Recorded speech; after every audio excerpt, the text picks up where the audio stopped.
पानीपत की अंसर सुशांत सिटी में 22 दिन से चल रहा धरना लगता है कि अभी और चलेगा। पूरी बिजली सप्लाई की मांग को लेकर धरने पर बैठे लोगों ने निचोड़ निकाल लिया है कि असली वजह आईएएस ऑफिसर हैं जो विवाद का समाधान नहीं होने देना चाह रहे, मुख्यमंत्री को भी गुमराह कर रहे हैं। देखिए रिपोर्ट।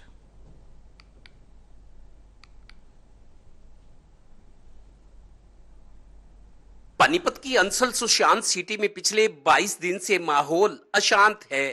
कारण टाउनशिप के प्रतिष्ठित और उद्यमी परिवारों के पुरुष और महिला सदस्य बीच चौराहे पर 22 दिन से बारी बारी धरने पर बैठ रहे हैं, क्योंकि बिल्डर ने यहां के 2000 परिवारों से आईडीसी ईडीसी का हर परिवार से लाखों रुपए का शुल्क तो ले लिया, कुछ सरकार को जमा कराया तो कुछ नहीं कराया।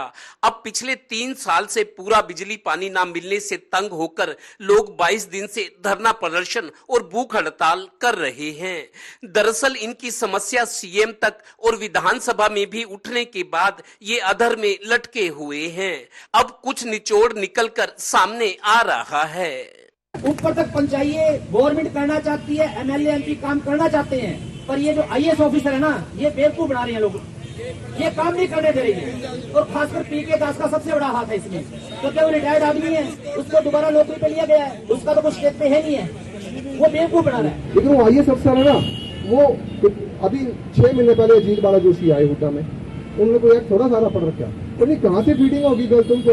हाँ नहीं सब गलत है, सब गलत है, क्योंकि 2-4 बिल्डरों से पावर हाउस बनवा लिए, अरे वो सुनने को तैयार नहीं। जब सीएम साहब तक बात पहुंचती है तो अब सीएम साहब भी उनकी बात को तवज्जो देते हैं, अधिकारी जो सीनियर है तो ये ठीक ही कह रहे हैं, क्योंकि पूरी स्टेट का मामला होगा। अगर मान लो स्टेट में कहीं भी अगर मान लो यहाँ हम पावर हाउस बनवाते हैं तो बाकी स्टेट वाले भी आदमी खड़े हो जाएंगे, हमारे भी पैसे वापस कर दो।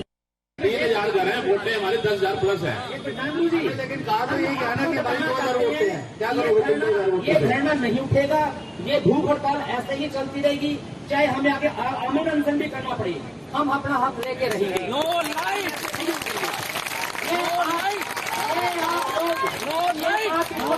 जब कहीं से कोई समाधान और रास्ता नहीं निकला तो आंदोलन के 21वें दिन सांसद के घर के बाहर 2 घंटे तक भजन कीर्तन करके वापस अंसल आ गए।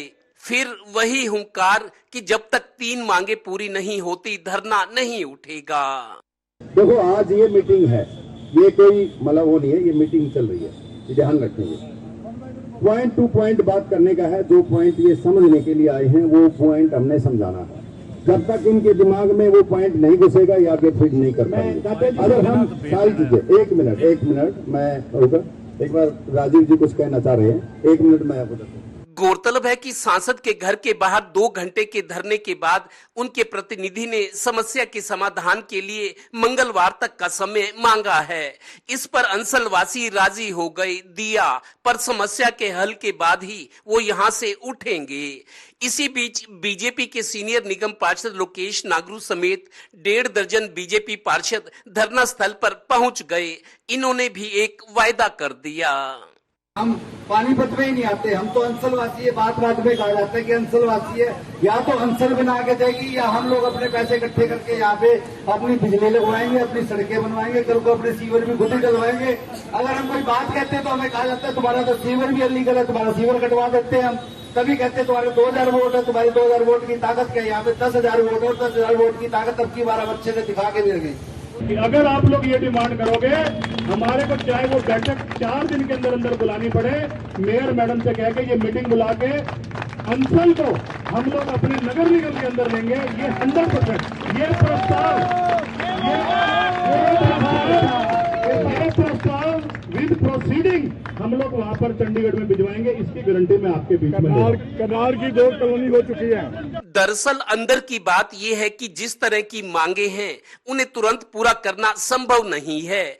इनकी जिद कि बिजली नहीं तो वोट नहीं, अंसलवासी एक तरह से बीच में लटक गए हैं। शहर के लोगों में चर्चा है कि धरना इतना लंबा और अभी पता नहीं। Total news Panipat bureau.